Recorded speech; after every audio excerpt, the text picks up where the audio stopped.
Welcome back to the Jon Krawczynski Show. John just sat down with ARod and Mark Lore. We have final ownership news to get to. We'll spend a lot of time on that. We'll get to a little bit of draft news, a little bit of other scuttlebutt surrounding the Timberwolves. We're coming to you from the Aquarius Home Services Studios. That first sip of coffee on a summer morning. Sunshine. Caffeine.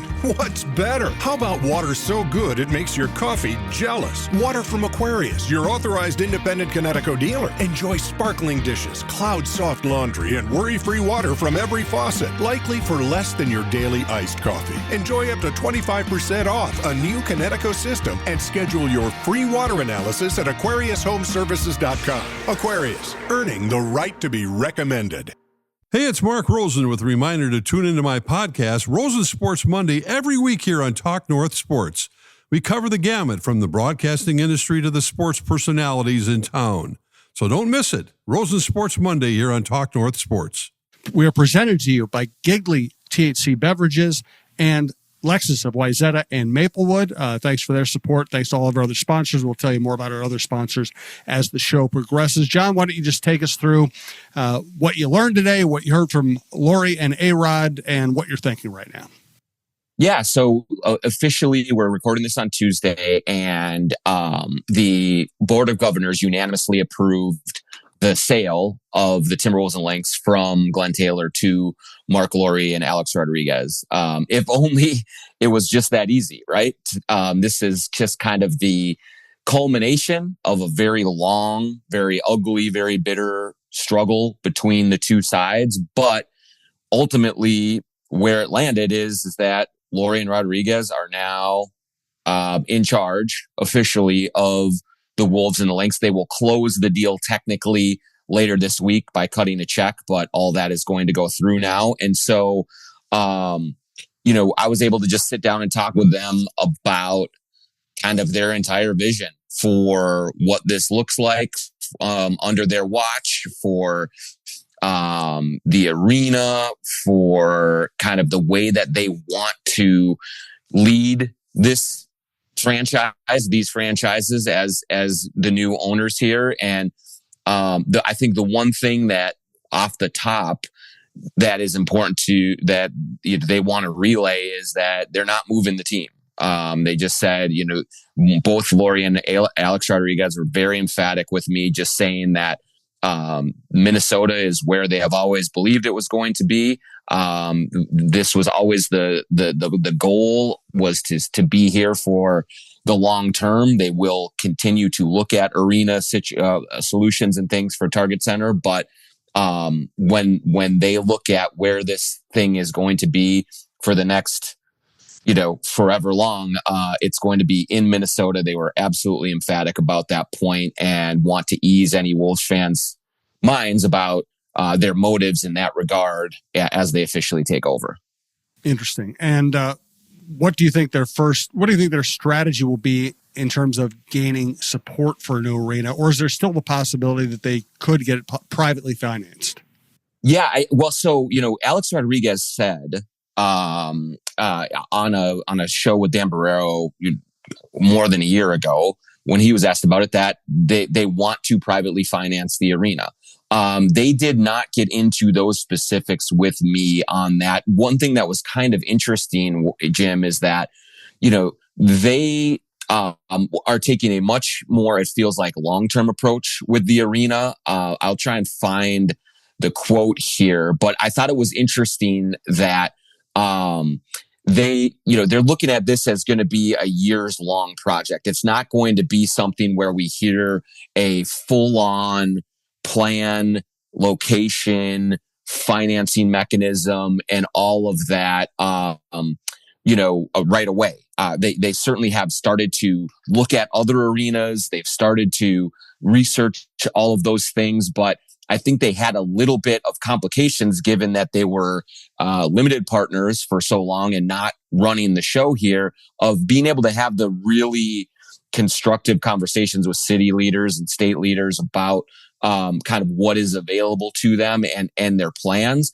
And so here's Mark Lore said to me right here, it's something that's going to take many years. It's not something that is going to happen in the next few years. So I think this is going to be a long process. The lease at Target Center runs through 2035, I believe it is. And so there's a lot of time to do it, but there doesn't seem to be super urgent kind of a sense of urgency on their part to just really get a shovel in the ground and get going on that. They're going to take their time to let this thing play out and find the right plan, find the right location, and figure out how exactly they're going to do all of the things that they want to do to create the new kind of standard for arenas in the league. In terms of location, do you have any sense yet whether they would prefer to do the suburban route where you can maybe build businesses and hotels and do what the Wilfs did out in TCO land, or would you think they like the downtown vibe? I think it's downtown, Jim. They haven't said that specifically to me, but talking to people around them, talking to kind of other people within the organization that look at the possibilities and know that that Target Center is going to have to be addressed in some way, in some shape or form.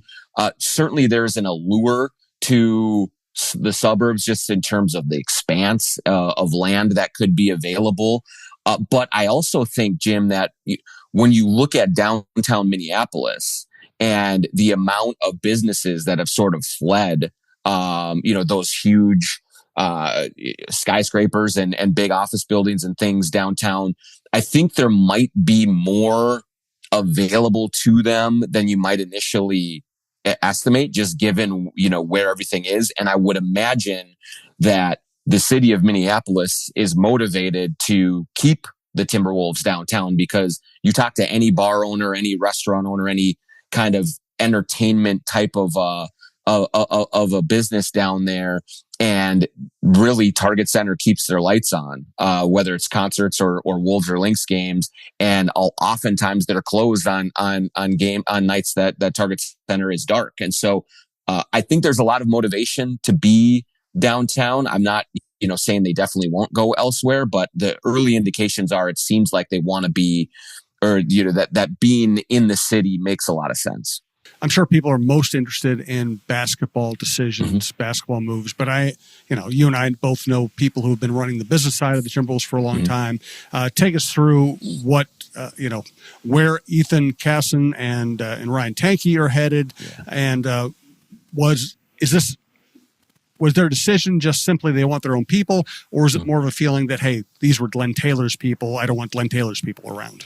Yeah, I think that Ethan Casson, the CEO, Ryan Tanke, the COO, two guys who are close friends and who have led the business operations for the Timberwolves for a long, long time. They're very influential figures within the franchise. They both announced this week or late last week that they are stepping down now that the sale is complete. And ultimately, what happened is that there was a line in the sand as this arbitration process played out, as this dispute played out, and there were Glenn Taylor people, and then there were Alex Rodriguez, Mark Lore people, and then there are other Wolves employees, I think, who really tried to be in the middle and be neutral and just kind of let things play out as they were. Certainly, Ethan and Ryan were both steadfast Glenn Taylor confidants and allies for a very, very long time. And as the dispute really went into arbitration, and as things got legal and there were depositions and things of that nature, I do think that it became clear that the only way for Casson and Tanke to stay was if Glenn Taylor prevailed and held on to the team. I think there was always a chance, Jim, down the road that Alex Rodriguez and Mark Lore would have looked for their own sort of leaders of the business side and brought that in. I think that's natural for any new ownership group to make changes, especially high level changes. But it wasn't until this dispute really started to spill into ugly territory that it really sealed, I think, Ethan and Ryan's fate that way. So they're headed off. It seems like right now that both sides want to sort of take the high road going forward here. I don't think that there's going to be extended mudslinging or things of that nature. I think, both sides just are, understanding of how it played out and don't want to take the dispute any further and just want to move forward. And so I do think that both Ethan and Ryan are looking for other opportunities and moving on. And Alex and Mark are kind of starting their own search. I do know that the chief business officer for ARod Corp is a woman named Kelly LaFerriere.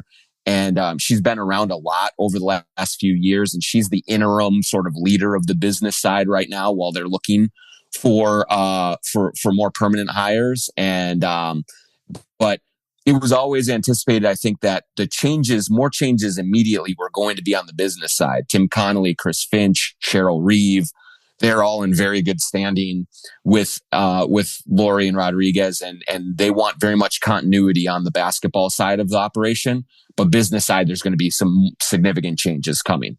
Yeah, and you and I both knew Ethan and Ryan pretty well, and enjoyed talking to them. And Ethan, in particular, had a great story. He kind of started at the ground level with the Timberwolves, ended up building his way up. I remember talking to the chef, David Fema, who handles a lot of the Timberwolves food and has a couple restaurants downtown. And he was saying that, he used to basically give Ethan free drinks because Ethan couldn't afford to buy a drink. He started off like many of us do at the bottom of the business, and then he left for the 49ers, did very good work with the 49ers, ended up coming back to Minnesota, and I think they've been a very successful business operation for a while now. So, I'll miss those guys. We'll see what happens there. Let's get to our first break, and then I want to come back and ask you, are there any red flags or risks you see with either the transition or new ownership coming in? Also, I want to tell you about Giggly THC beverages. So my wife and I have them frequently, especially on weeknights and work nights. And we use the promo code Giggly North to get a discount on your first order at giggly.com. That's GIGLI.com. Also, they just sent out an email. They're having a lot of fun with this stuff. They also have edibles as well as the drinks, and they put out a list. 5 key effects of THC from edibles and drinks. 1 is it encourages relaxation. Number 2 is it eases tension. Number 3 is it inspires creativity. Number 4 is it brings on better sleep. And number 5, get your giggle on. Of course, it can improve your mood. My experience, my wife and I, we haven't had the edibles. We've only had the drinks, the teas, the cocktails, the seltzers. What I love, all those things are true. The relaxation, the good sleep. But to me, the best part of all of it is I can have something that tastes like a cocktail. It tastes really good. It gives you that little kick. And I wake up feeling great. I slept well. I don't have a hangover. I don't feel lethargic. I don't have to recover from anything. I get up and I'm ready to roll. My dogs really appreciate that. So Giggly.com, Giggly North is the promo code. Check them out. They're quick trips. They're everywhere. You can pretty much find any kind of beverages. And thank you to Giggly. Also want to hear from Lexus of Wayzata and Maplewood. If you're in the market for a new luxury vehicle, look no further than our good friend Charlie Swanson at Lexus. Whether you're on the west or the east side of the Twin Cities, they've got you covered with 2 great locations, Lexus of Wayzata and Lexus of Maplewood. Check out the all-new Lexus TX, a spacious SUV with 3 rows of seating and plenty of room for all your gear. Head over to lexusofwayzata.com or lexusofmaplewood.com for details and to find your next ride today. Every ownership comes in with big ideas and great enthusiasm, and some end up succeeding, obviously. Are there any risks, red flags, worries regarding ARod Lore taking over? Well, I think that one thing that we did discuss, which was kind of interesting to me, was that they are well aware, and I think everyone is well aware of new owner syndrome. We've seen ownership groups in every walk of professional sports have toe stubbing moments or worse early on in their tenures as they are getting their feet underneath them, as they're figuring out a lay of the land, as they're trying to acclimate to being in this position. We've seen the Phoenix Suns really struggle with it. We've seen the Milwaukee Bucks struggle with it. Even the Wilfs, I think, got off to a tough start, or just a choppy start with the Vikings until they really settled into being just great owners in this community. And so one thing that both Mark Lore and Alex Rodriguez mentioned to me was that as difficult as this 4-year process was for them to take over, and the fight that they had to kind of endure to do this, they have had this long runway to try and figure things out, to the CLA of the land, to meet other owners, to understand the business side of the league, to kind of get an idea of what is important to them in their leadership. And so, they both said that having that time, it allows them to not have quite the same sugar high that comes when you just take over right away. They feel like they're a little bit more settled and they can be a little bit more pragmatic about things. And so I'm sure there will be mistakes made. There will be questions about how they're going to run things, because they are the dog who was chasing the car and now they caught it, right? And so now they have to do all of the work that they have been discussing. But they were big in hiring Tim Connolly. They had a say in extending Chris Finch. They have gotten to know Cheryl Reeve very well. And so they do come in. They've been consulted on moves and trades and signings and things of that nature. So I don't think that they feel right now sort of this pressure to make a big splash, to kind of like announce their presence, with a Kevin Durant trade, with something like that's happening. I do think it was a little interesting. We can look at that specific example, Jim, as maybe a reason to be a little bit more confident that they're just going to ease into this, is because they could have very easily said, hey, look, Tim Connolly, we know we're about ready to take over this team. We know that the vote is coming for us. We're going to be in control. Go get us Kevin Durant, and we don't care what you pay for it. We don't care that he doesn't want to come here. We want number 35 coming through on opening night, high-fiving us and making that big splash and selling some tickets, and that's what we're going to do. But what the Wolves did in that situation was actually back away from it and be more conservative and say, we're not willing to pay a big price for Kevin Durant when he's not committing here. We're not going to get sucked into the headline chasing with, bringing in a star like that, even as good as he would be here and as much of a help as he would be. They were much more careful and deliberate about that whole negotiation. And Lore and Rodriguez were part of that. So, we will see. There will be something will happen. Every ownership group goes through it.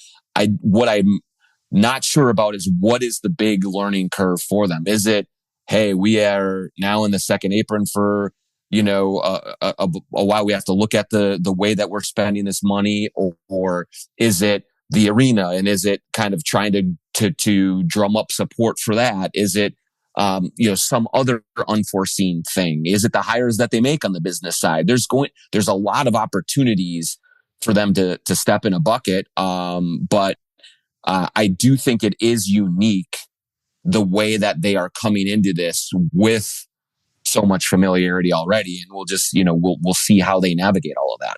My primary concern at the moment, John, is that Alex Rodriguez gets really excited after big wins. He's going to break Jaden McDaniels in half. Okay. He's got to cut down on the hugging. He's too big and too strong. And some of these players are too skinny. He needs to just back off just a little bit. Yeah, sure. I mean, we did talk about, that a little bit, because a lot of the tenor of our conversation was, they were saying, we're going to be pragmatic. We're going to have discipline. We want sustainability over the long term. We're going to make smart decisions. We're going to be patient, continuity, all of these very level-headed kind of approaches. And when you initially thought Mark Lore, Alex Rodriguez, and the way they first came into the operation, and they have swagger and they have energy, and Mark Lore's taking his shoes off at games and they're trying to make big statements. That's another thing that needs to stop. Well, he hasn't done that for a while. So,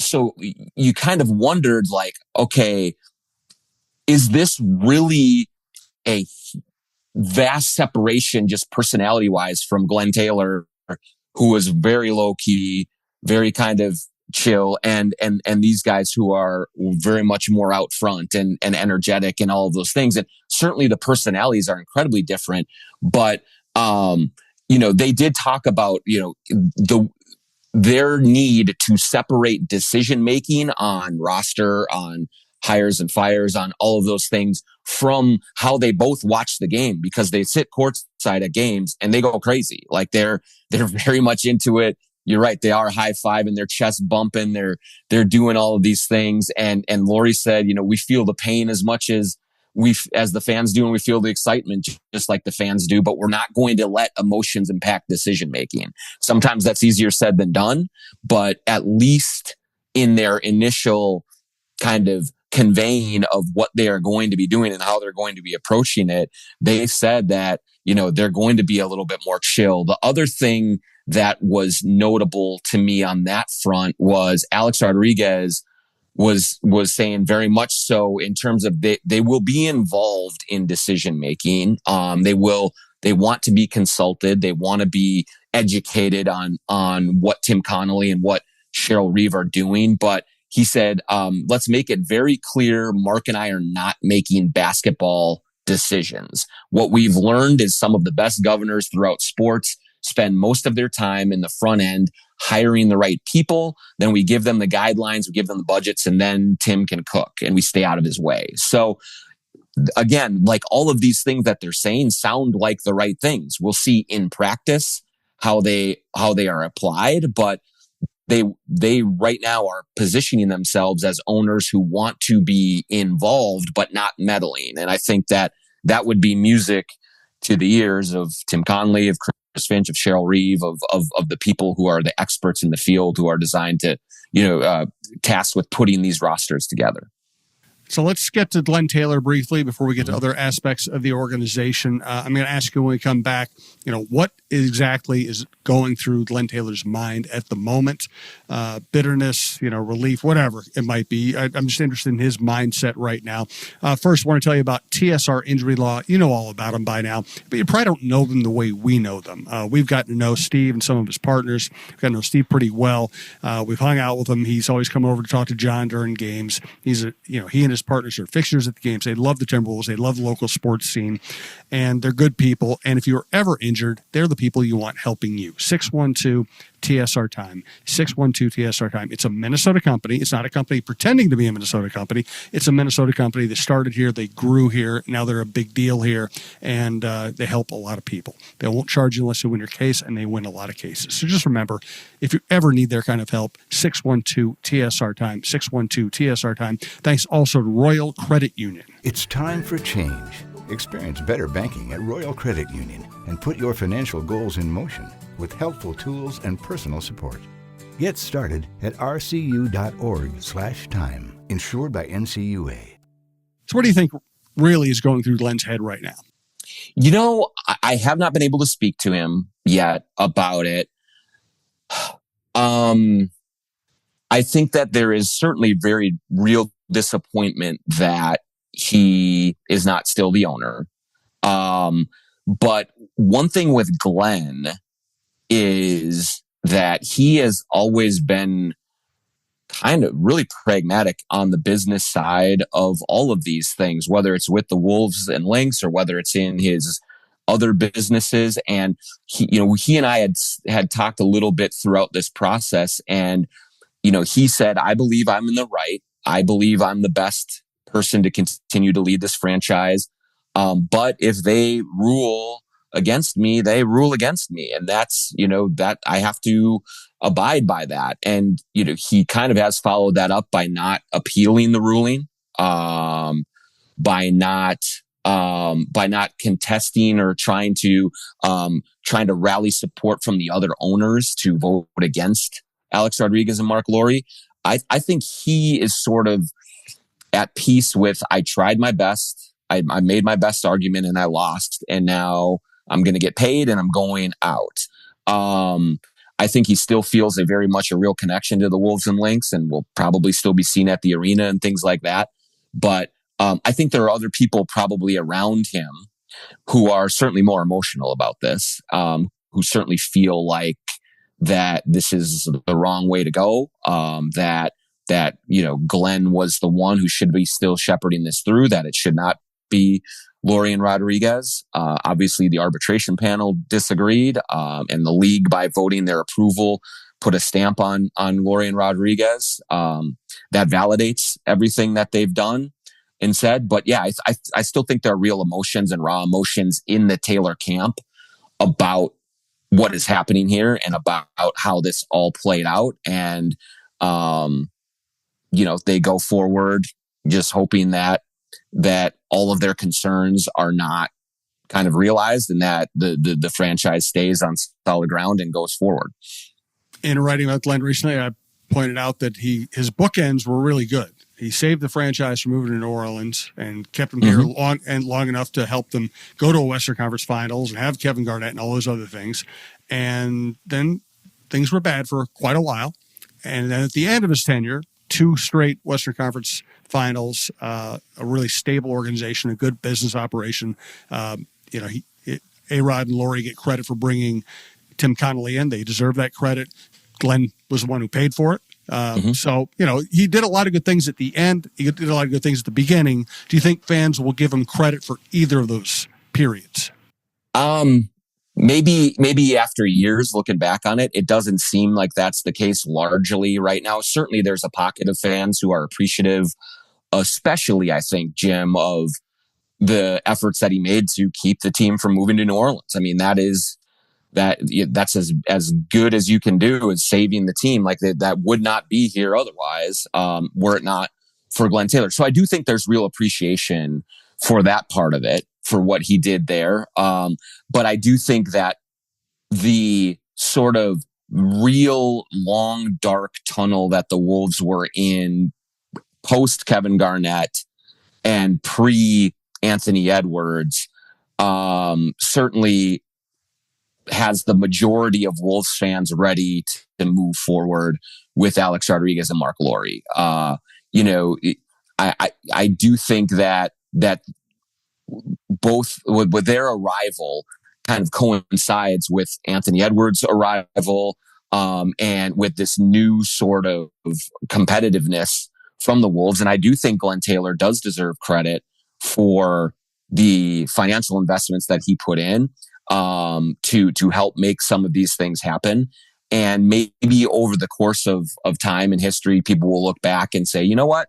They did finish with 4 straight playoffs and 2 straight Western Conference Finals. And we do have more of an appreciation for that. But I think, if you were to poll Wolves fans, the majority of them would say, we're ready to move forward in a new direction and see. And Alex Rodriguez and Mark Lore have the benefit of newness on their side. And so now it's up to them to capitalize on that.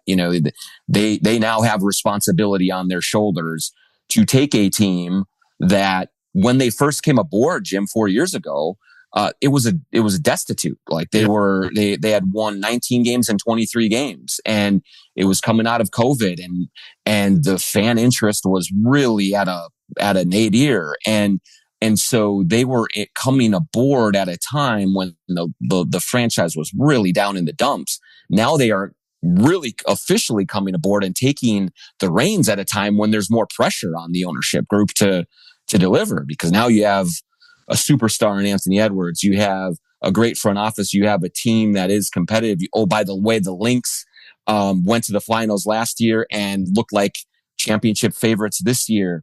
And so they have 2 franchises that seem poised to be competitive for a long time. And in some ways, one thing that can get in the way of that or derail that is bad decisions by the ownership group. And so they do come in with real stakes here on the outcome. And so it is going to be incumbent upon them to carry this forward and try and take it the final steps here and make the right moves and have the right kind of balance between patience and aggression to do right and give both of these teams the best opportunities they have to end this interminable drought of championships on the men's side, to see what they can do there. So there's a lot riding now on Lore and Rodriguez and on the moves that they make going forward. And so we'll have to see how all that plays out. Let's get to the Lynx, the draft, and Mike and Nori. First, I want to hear about True Vision Institute. True Vision Institute in Bloomington. If you're watching this on YouTube right now, you're seeing the video, no glasses on me. It's been a game changer. I was up at a lake cabin in Alexandria with some high school friends this weekend, having a blast. And one of the best things about it, I could jump right off the pontoon and into the lake with no worry about glasses, with no worry about my contacts getting all gummed up if I was underwater. I just jumped right in, popped right out of the water, could see perfectly clearly when I was out of there. It's just great to be able to do a lot of things without having to worry about the hassle of contacts and eyeglasses. And, oh, by the way, I don't have to worry about the expense of eye exams annually. I don't have to worry about the expense of trying to get the stylish new glasses so I'm not out of vogue and not looking like a 46-year-old washed up white dude like I am. So go to let's take it easy on washed up white dudes. We're brothers in arms here, Jim. So let's go to truevision.com and put in your request for a consultation. Just go in and hear them out. They will get you to the right vision correction procedure for you. And once you do, they will make it super easy to navigate that process and to come out on the other side of it. And you'll be like me saying, this is one of the best things I've done for myself in the last 20 years. We love working with local companies whose products we actually use and enjoy. And a great example of that is Shepherd Goods and Lamb Chops clothing line. lambchops.com is the place to go for the best, most stylish, high quality casual wear that you can look for. You put in the promo code JONK20 for 20% off anything at sglambchops.com. Jordan and Craig are at all of these Lynx and Timberwolves games. I know that Jordan is trying to right now organize a Timberwolves meetup in Las Vegas for Summer League. And so that's how involved these guys are in the community all the time, trying to bring people together. And oh, by the way, you go there, you're going to find unbelievable shorts. You're going to find super cool t-shirts, hats, sweaters, sweatshirts, pants, everything that you could look for to feel good and to look good, either on a night out in the North Loop or just lounging around at home, watching the finals, kind of just hanging out and spending time with your family. You find whatever you want at sglambchops.com. Use the promo code JONK20 for 20% off anything you get there at Lamb Chops. So, do you think ARod and Lore are paying lip service to the Lynx in women's basketball, or do you think they care about the growth of women's basketball? I very much asked them that to kind of just see where they land on it. They were very bullish on the Lynx. They think that it is a growth stock with all of the popularity that we're seeing with the TV ratings, with everything going up. Certainly Caitlin Clark and all of the popularity that has come with her is a big drawing point as well. But they do seem very committed to investing in it. And that is where, Jim, one thing you can have your complaints about Glenn Taylor and what he did and how he was a steward of the Timberwolves.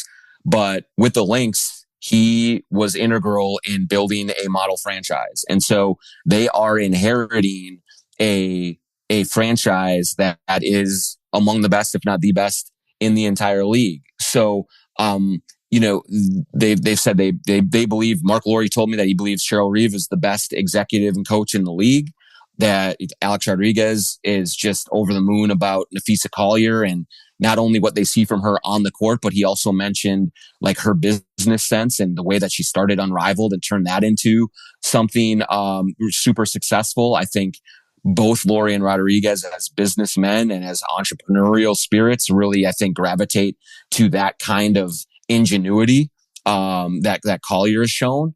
And so they are, they're going into this saying they're going to invest and saying that they're going to be involved. And so, again, actions over words, but they're saying the right things right now. And I think one thing that is just really important to point out, that the league, in announcing the sale being approved, it's kind of an interesting situation. So Lore and Rodriguez are co-chairmen. That means that they work together to lead all of these things.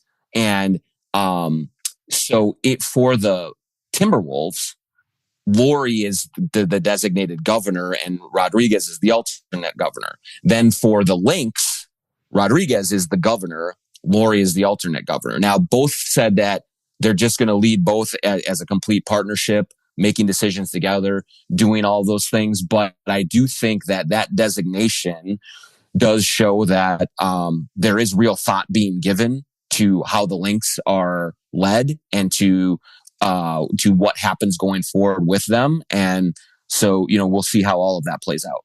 In future Jon Krawczynski shows, of course, we'll recap the draft. We'll also talk a little more about the NBA Finals. That just doesn't fit into this show, and what it could mean for the Wolves, what it means for basketball to see teams win the way that those teams won. We'll have all kinds of stuff going on. There'll be ownership updates. We'll talk about the Lynx when we get a chance as well. For today, let's talk about two more subjects. Wolves are going into the draft. Their obvious need is for point guard stability, and I just wonder, Walter Clayton Jr., the Florida point guard. He's a mature guy. He's strong. He can shoot it. He can lead a team. He won a championship at a high level of play. Is there any chance he is on their radar as a potential either starter or stopgap or depth? Definitely don't think starter at this point, Jim. I do think if they were to draft him, it would probably be maybe in the second round. And then you're looking at, someone who can develop into to an eventual rotation piece and maybe even a starter. Of course, he could come in and just win the day and do it. But I think initially, if they don't go out and find a veteran bridge player, which I think is a real possibility that they don't, that you're looking at Rob Dillingham being the focus of, let's see what he can handle in year 2. And let's really look at developing him. And again, maybe it's not even him as a starter, but maybe it is Conley starting, but then really Dillingham playing a lion's share of the minutes at that spot. And I do think they are committed to seeing what they have there and seeing what, he can bring to the table before they go out and look for another young player to take that spot. I think honestly, Jim, that in talking to people about their approach in the draft, certainly point guard they will look at, but I also think that they're looking at a developmental big.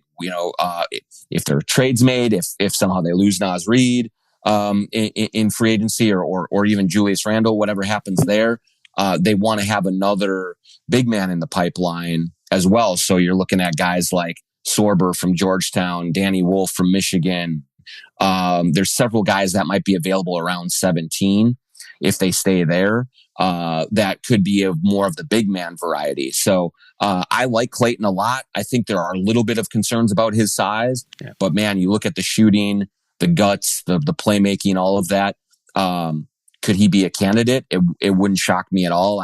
But I would be surprised at 17, and I certainly would be surprised if they drafted him with the intent on having him be a starter right away. We'll get into this more in future shows, but for just a quick hit here, how do they view Luka Garza? Do they view him as a potential NBA starter or rotation player, or more just a guy who's going to be quality depth? I think it's quality depth, Jim. There is a possibility though that if they were not just so talent rich in the front court, you could see him be a backup center in their rotate he could be the 8th or 9th guy that plays and is a bucket getter and kind of a minutes eater and contributes. But I do think that the concerns defensively are enough that that's why they would look in the draft for someone. Do they have someone with more size, more defensive capability and prowess, and maybe even a little more playmaking? Like Wolf from Michigan is more of a very, very, very, very, very poor man's Jokic type of a player in terms of he can catch the ball, he can move it, he can pass it, he can kind of be a little bit more of a hub of your offense, where Garza is more of a catch it and score type of a player, and that's what he does. So I do think that their view of Garza is he can help them, but not in a way that is going to be a prominent role on a team that goes deep in the playoffs. Right. Makes sense. Let's get to the final note for today. Thanks to everyone for listening. We really appreciate it. Check out the Talk North Sports Report we did that featured Mark Rosen, Rebecca Brunson, Steve Janicek, Jon Krawczynski, Lavelle Neal, and myself. We did that at Parley Kitchen and Bar downtown Minneapolis. New sports bar. It's a really cool place. Check out all the other shows at talknorth.com, including the Viking Update that John and I do. We just have so many good hosts, analysts on our network right now. Check it all out. We really appreciate it. I just did Mark Rosen's Sports Monday show. Check that out as well. Don Mitchell's show, et cetera, et cetera. We got a lot of stuff. Check it all out. We do appreciate it. For today, let's end on this. Micah Nori as a potential candidate for the Knicks. Do you think the interest is serious, and do you think you would want that job? Well, yeah, I think whenever a coach is sort of a late ad, I don't know if it's a late, but after like the initial wave of Mike Brown and Taylor Jenkins and, a couple others, it's like, hey, let's continue looking here and see what we have. And so I do think that their interest in Micah Nori is real. He's worked with Karl Anthony Towns. He has a good history there with Cat, so that's important. He has had success as a head coach in the playoffs last year when he was filling in for Chris Finch. And so he is not the, kind of prototypical first-time head coach type of a guy. He does have some experience in that role. And so I think there would be less of a concern about, hiring a first-time head coach to be in that pressure cooker. Would he want the job? I do think he would want the job. A person in his position, as not an ex-player or someone with a big-time pedigree, you kind of sort of have to take whatever job you can get. There's only 30 of them. And so, for someone of his background, he's going to need to just like take a chance. And this would be a great job in terms of the talent that would be available to him in the Eastern Conference, a very, very winnable conference. But of course, he would be shouldering a huge burden of expectations because they just fired Tibbs because they didn't make the NBA Finals. So that tells you what he would be coming into. But I think that if he is presented an offer, I think he takes it, and I think he could do a good job there. Yeah, I would just hope that his personality, he's got a great personality. I would hope that if he takes the next job, he doesn't get the personality kicked out of him by New York. I would hope that he can maintain a sense of humor there. That would be a challenge. It's a great point. In some ways you say he's kind of got the perfect personality for it because he is so gregarious. He is so personable. He's really, really smart. And so he might be able to be like the light in that building. But at the same time, it is such a paranoid building. It is such it's claustrophobic in there. And so, yeah, I do think there would be concerns about that weighing him down and about the expectations of if you don't win a championship, you have failed and you might get fired. Like that's the reality of the situation that the Knicks have put on whoever is coming in to that spot is it's championship or bust. And that is an awful heavy weight to carry, especially in New York with all of the fan attention, with all the media, with all of that stuff. So I would certainly be concerned about that as well if I were him, but I still think that if the opportunity is presented, it's probably too good to pass up. Yeah, you got to do it. And it's a big payday. It's a chance to win a championship. It's a chance to get your face. Everybody would know him. And if he did a good job, get fired there, it would probably open up other doors. So, yeah, he's got to do it. Great stuff, John. I appreciate it. It's going to be fascinating. Everything they do is fascinating, and we'll continue talking about here on the Jon Krawczynski Show.